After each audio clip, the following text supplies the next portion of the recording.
Well, a long winning streak may guarantee you a title fight in other divisions, certainly doesn't at 170 pounds. But now, with all the contenders behind him, there is one man left standing.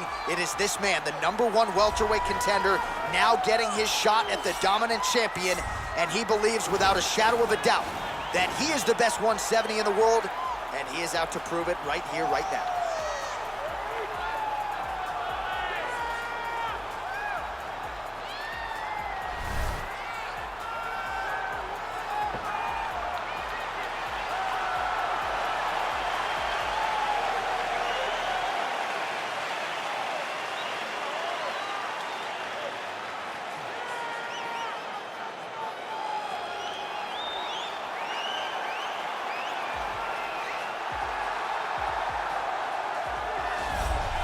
He is the reigning, defending, undisputed UFC welterweight champion of the world, and in a division that has so much depth in that top 15, it's even more remarkable that this man has remained the hunted. The question tonight, with a powerful challenger out of that blue corner, can he walk away and still?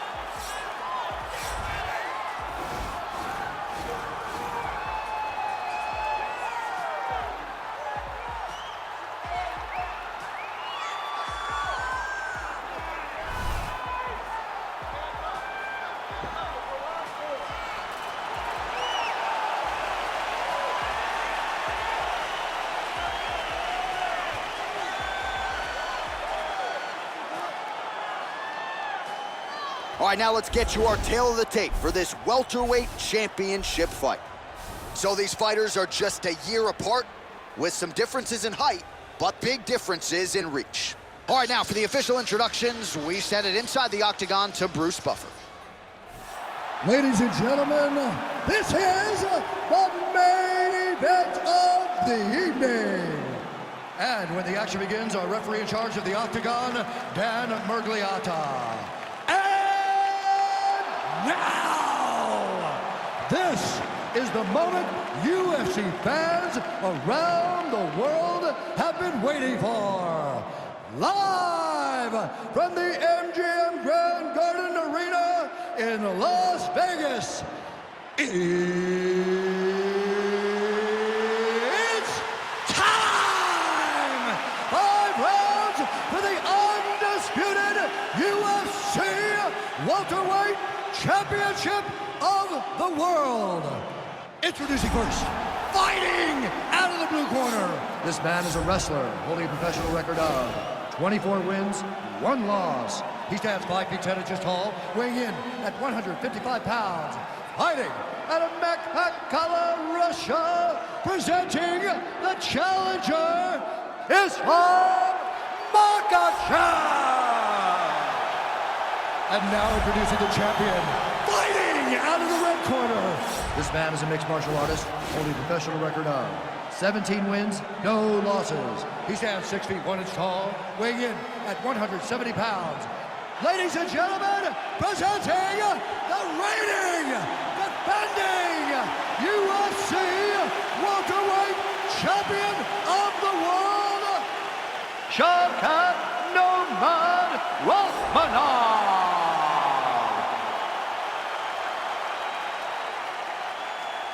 All right, this is for the UFC Championship. I want you to obey my commands at all times, protect yourself at all times. I want a nice, clean, safe fight. Touch gloves, back your corners, great fight.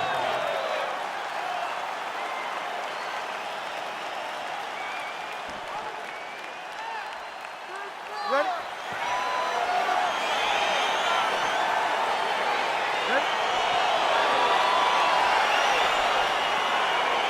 Well, huge buzz for this fight, and round 1 is now underway. A clash of styles in some respects between a grappler and a 5'2" player type, but certainly the more well-rounded fighter has no problem engaging on it. No, he doesn't mind grappling, but he also has the ability to fight on the feet, something the grappler does not really feel. Now, the guy's attacking the triangle. He finds himself in trouble because he got a little bit lazy in the full guard. Looks like he's trying to manipulate the head. This could be tight. Oh, wow, oh! Now he falls back into the finishing position.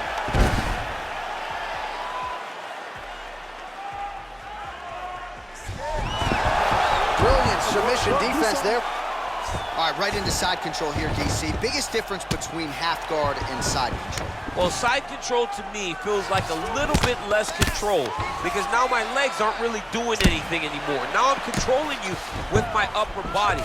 So I've got to be very, very aware. It's still advantageous, but it just seems a little more free-flowing than having something like a half guard.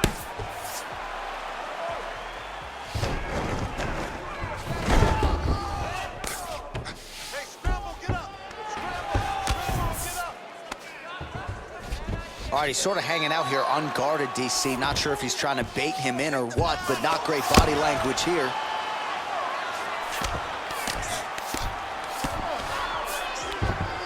Working off of his back here. Looks like he may try to hip escape. All right, great position for him here. He's got the full mount. See if he can get that ground and pound going. Oh, he's got to get it going, but he can't rush. Now trying to hip escape. He's just trying to move out of this position off the bottom.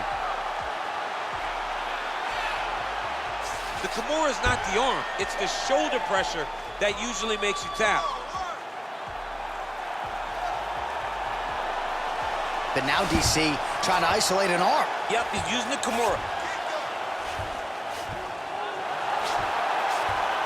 Oh! Gonna turn on the elbow, and he's gonna chase the submission finish.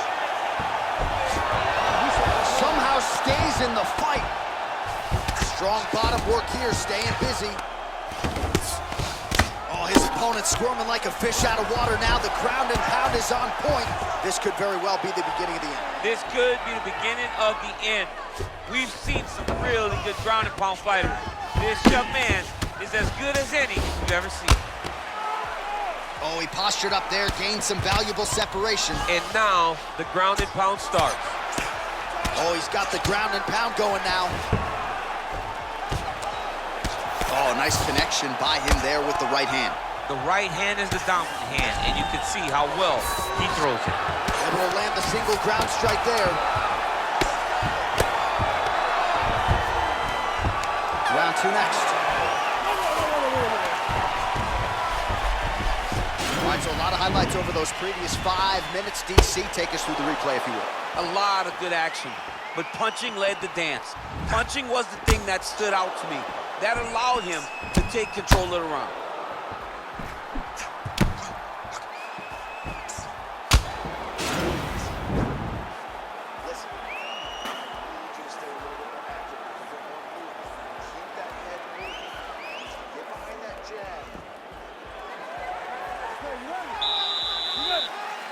All right, round two. I mean, he's cutting them down to size with these beautiful leg kicks. Oh, and he connects there. And now he's got that toss as he takes him down. Now we'll see what he can do. Right into side control. All right, north-south position now, DC. We'll see how he chooses to advance from here. Well, you see all the grappling repetitions here. Just beautiful movement, seamless transitions on the ground. Over and over, these guys are doing things that you see in every jiu-jitsu gym around the country.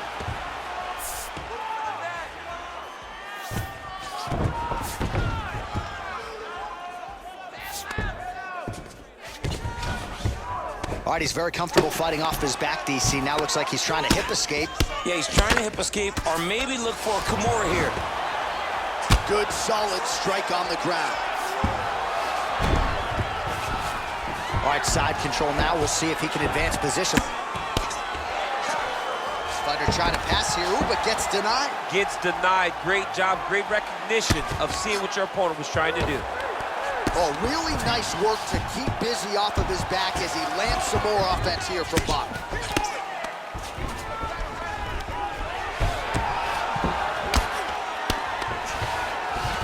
All right, bottom fighter here, maybe looking to hip escape, DC. Trying to pass the guard here, but a nice job by the bottom fighter defensively. Bottom fighter did a fantastic job of following with his hips, making sure he blocked any attempt to get past his guard. Oh, nice job here staying busy off of his back. Nice offense from the bottom. All right, so inside the open guard of his opponent. You gotta be careful playing around for too long here on the ground with this guy. All right, dominant position here. He's got the full mount. A lot of different ways he can go here. Maybe try to find an arm bar or just get the ground and pound. He can attack submissions, but those submissions will present themselves once he is landing that brutal ground and pound he is known for.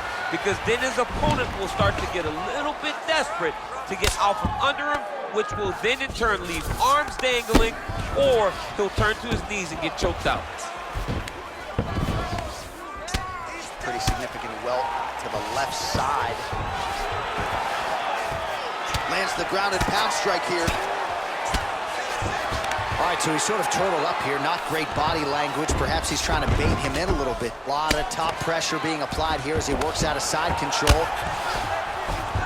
All right, he's trying to control posture here. Now trying to hip escape. He's just trying to move out of this position off the bottom. Nice hammer fist. 10 seconds to go in the round. Oh, nice job using his strength there to posture up. We'll see what he can do now.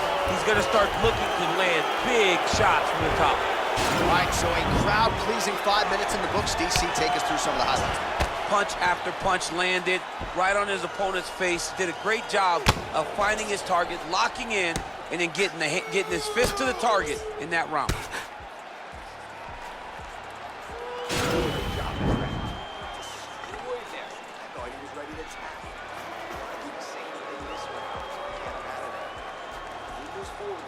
All right, here we go, DC. Our next round is underway, and he's chasing some punch stat records tonight. That was some serious volume and efficiency in the previous round. Normally you see that in boxing, where a guy just so in his strikes.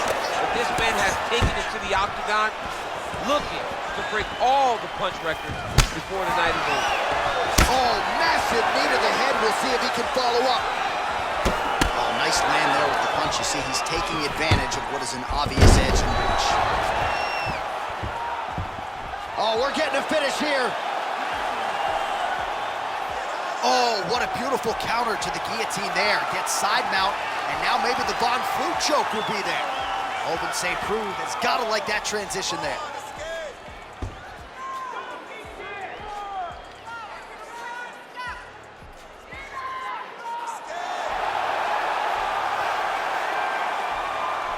And that will do it.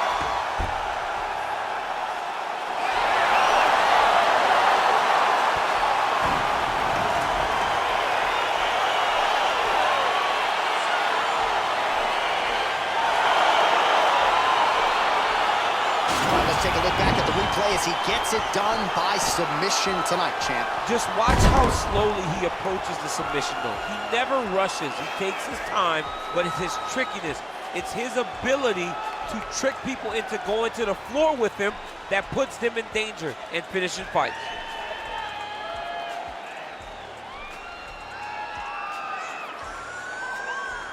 And ladies and gentlemen, there he is, a man that needs no introduction, the undisputed UFC welterweight champion of the world, and your winner tonight by way of spectacular submission.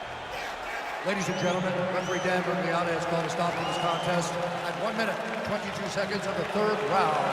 For the winner by submission, and new undisputed UFC welterweight champion of the world,